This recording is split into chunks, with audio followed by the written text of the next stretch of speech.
اصغر کو بھی ساتھ لے جانا ہے، 18 سال کا بیٹا اس کو ساتھ لے جانا ہے، 19 سال کا بھتیجا اس کو ساتھ، اس طریقے سے تقریباً گھر کے مردوں میں 14 یا 19 لوگوں کو ساتھ لے جانا ہے، بیویاں ہیں بیویوں کو ساتھ لے جانا ہے، لیکن ساتھ جن جن کو جانا تھا ان میں ایک نام نہیں تھا، وہ نام تھا میرے مولا کی 10 سال کی شہزادی سیدہ بی بی سغرا کا۔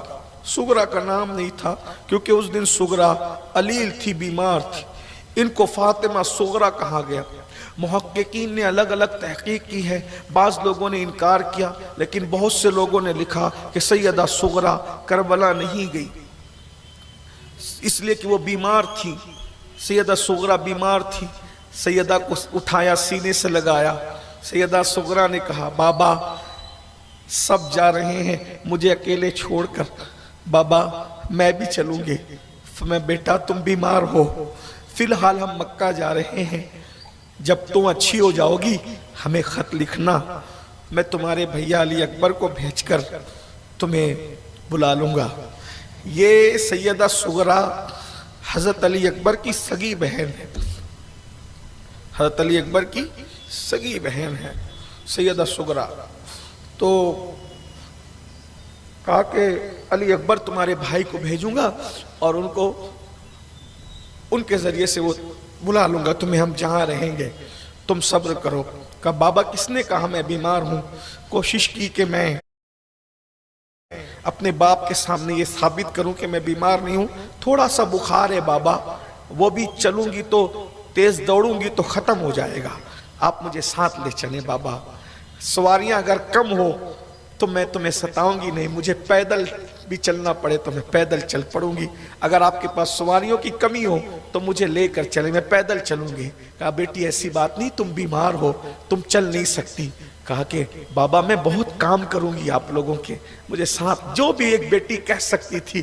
یہ تو ایک تصورات کی دنیا ہے، حقائق کون کیا بتائے، کربلا کی حقیقت کون بیان کر سکتا ہے؟ ایک باپ اور بیٹی کا مکالمہ ایک تصورات کی دنیا میں محض چشم تصور سے ہم سوچتے ہیں تو کیا کیا باتیں سامنے آ سکتی ہوگی۔ میں تو علی اصغر کا جھولا بھی جھلانے میں کام آؤں گی، میں تو کھانے بھی بناؤں گی، میں تو کام بھی آؤں گی۔ تم لوگ اگر جنگ کربلا میں مصروف رہنا اور علی اصغر روئے گا تو میں اس کو گود میں لے کے سنبھال بھی لوں، میں اس کو سنبھال لوں گی، تمہیں ذمہ داری نہیں اٹھانی پڑے گی، لیکن مجھے لے کر تو چلو نا۔ مولا اپنی شہزادی کو گود میں لے کے سر چومتے ہیں، تسلیاں دیتے ہیں، کیونکہ خاندان نبوت میں بیٹی کی بڑی اہمیت ہے، خاندان نبوت بیٹی کو بہت چاہتا ہے، اسلام میں بیٹی کی بڑی اہمیت ہے۔ بیٹی کو چوما، بیٹی نے کہا بابا دیکھو میں چل سکتی ہوں، اٹھ سکتی ہوں۔ لکھنے والے لکھتے ہیں کہ سیدہ سغرا 10 سال کی بچی تھی، لیکن باپ سے پیار اتنا تھا کہ باپ کے بغیر رہنا نہیں چاہتی تھی۔ کہا دیکھو بابا میں اٹھ کے کھڑی ہوں اور مجھے بخار بہت تھوڑا سا ہے، کئی دن کی بیمار تھی، پوری طاقت کو اکٹھا کیا، سغرا اٹھ کر کے کھڑی ہونے لگی، جیسے ہی کھڑی ہونے لگی دھڑام سے نیچے گر گئی۔ لکھنے والا لکھتا ہے کہ بیماری جیت گئی، نبی کی سغرا ہار گئی، سغرا ہار گئی۔ بابا نے کہا بیٹا ہم تمہیں بلا لیں گے، وعدہ کرتے ہیں، خط لکھنا، جب اچھی ہو جاؤ تو خط لکھنا، ہم تمہیں بلا لیں گے۔ اور اس کے بعد اب اٹھنے کی بھی طاقت نہ رہی۔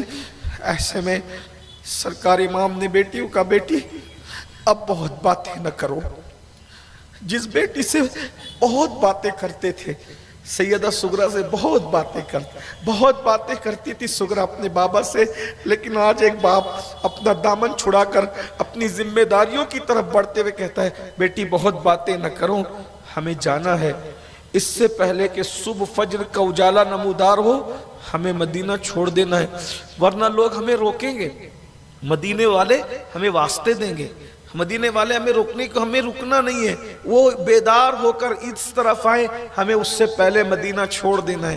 بیٹی بہت باتیں نہ کرو، سب کو ساتھ لیا۔ ام المومنین ام سلمہ کو کہا امی جان میری بیٹی سے مجھے بہت پیار ہے، اپنی امانت تمہیں سونپ کر جا رہا ہوں، یہ میری بیٹی سغرا ہے، ام المومنین میں اسے سونپ کے جا رہا ہوں، یہ آپ کے حوالے ہے۔ اور اپنی بیٹی سیدہ سغرا کو ام المومنین کے حوالے کیا، اور حوالے کر کے امام نے کہا جلدی جلدی سے اپنی سواریوں پہ بیٹھو۔ بیبیوں کے لیے ہودج تیار کر دیے گئے، سب لوگ اپنی اپنی سواری پہ بیٹھے۔ بالآخر چند رکنی یہ قافلہ مدینہ منورہ سے رات کے آخری پہر میں رخصت ہونے لگا۔ تصورات کی کائنات یہ کہتی ہے، مسجد نبوی کے در و دیوار سر اٹھا اٹھا کر اس مختصر سے قافلے کو جاتے ہوئے دیکھ رہے اور حسرت کر رہے تھے کہ کوئی جانے والا ہمیشہ کے لیے جا رہا ہے۔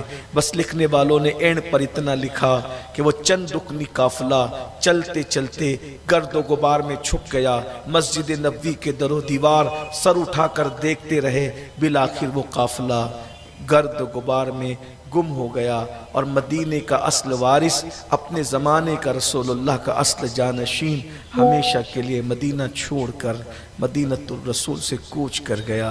اور اس کے بعد جب صبح ہوئی، لوگوں نے تلاش کیا تو پتہ چلا کہ امام مدینے سے تشریف لے گئے۔ بالآخر امام 4 شعبان کو مدینہ منورہ سے نکلے، اور آپ رمضان المبارک کی شروعات سے پہلے پہلے مکۃ المکرمہ پہنچ گئے۔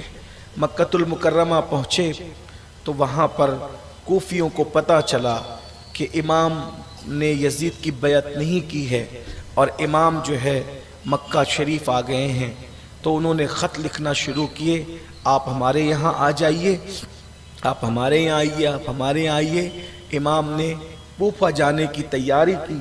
جب کوفہ جانے کی تیاری کی تو حضرت عبداللہ ابن عباس، عبداللہ ابن زبیر اور اکابر صحابہ نے کہا، کوفہ والوں نے آپ کے ابا کے ساتھ دھوکہ کیا، آپ کے بڑے بھائی کے ساتھ دھوکہ کیا، آپ کے ساتھ بھی دھوکہ کریں گے، آپ کوفہ نہ جائیں۔ امام نے فرمایا یہ ان کا خط دیکھو۔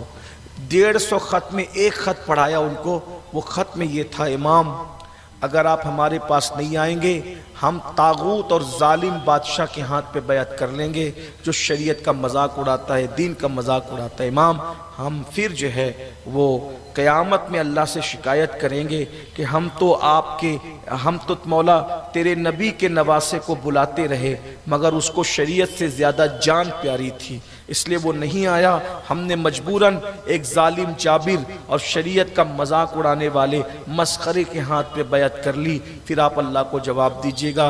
امام نے ابن عباس کے سامنے وہ خط دیا اور خط دے کر فرمایا اگر میں نہیں جاتا ہوں تو دین کا کیا بنے گا، اس لیے مجھے جانا ہوگا۔ عبداللہ ابن عباس نے کہا اگر ایسی بات ہے، جانے کا عزم مصمم ہے، پکا ارادہ ہے، آپ ضرور جائیں، لیکن ایک بات ہے، آپ اپنے جانے سے پہلے آپ اپنے کسی معتمد کو جس پر آپ اعتماد کرتے ہو آپ بھیجئے، وہ پہنچے، حالات سازگار ہوں، خط لکھ کے پھر آپ تشریف لے جائیں، ایسے آپ نہ جائیں۔ تو آپ کے بہنوئی تھے، آپ کے بہنوئی بھی تھے اور آپ کے چچا کے بیٹے بھی تھے۔ حضرت مسلم ابن عقیل، امام حسین کی ایک بہن جو مولا علی کی دوسری بیویوں سے جو بچیاں ہوئی تھی، مولا علی کو کئی بیٹیاں تھیں، تقریباً 17 سے زیادہ بیٹیاں بتائی جاتی ہیں مولا علی کی، ان میں سے ایک بیٹی حضرت مسلم ابن عقیل کو دی ہوئی تھی۔ تو یہ بہنوئی بھی تھے اور چچا زاد بھائی بھی تھے اور بڑے معتمد تھے، بڑا پیار تھا ان میں آپس میں۔ مسلم بن عقیل کو آپ نے روانہ کیا۔ اس رشتے سے بھی حضرت محمد اور ابراہیم امام حسین کے بھانجے بھی لگتے، شاید آپ نے اس سے پہلے یہ گفتگو نہیں سنی ہوگی، یہ کہ محمد اور ابراہیم یہ امام حسین کے رشتے میں بھتیجے بھی لگتے ہیں اور بھانجے بھی لگتے ہیں، مسلم ابن عقیل کے بیٹے ہیں۔ ہاں یہ آپ کے ذہن میں ہونا چاہیے۔ تو پھر حضرت مسلم بن عقیل جو ہے وہ تشریف لے گئے کوفہ۔ آپ جب کوفہ پہنچے اپنے بچوں کے ساتھ تو ایک دن میں کچھ لوگوں نے لکھا 4000 لوگوں نے بیعت کی، کچھ لوگوں نے لکھا 10,000 لوگوں نے بیعت کی، کچھ لوگوں نے لکھا 40,000 لوگوں نے بیعت کی۔ جب یہ منظر دیکھا کوفہ والوں نے تو جو یزید کے جاسوس تھے انہوں نے یزید کو خط لکھا کہ حضرت نعمان بن بشیر صحابی رسول امام حسین کے نمائندے کے ساتھ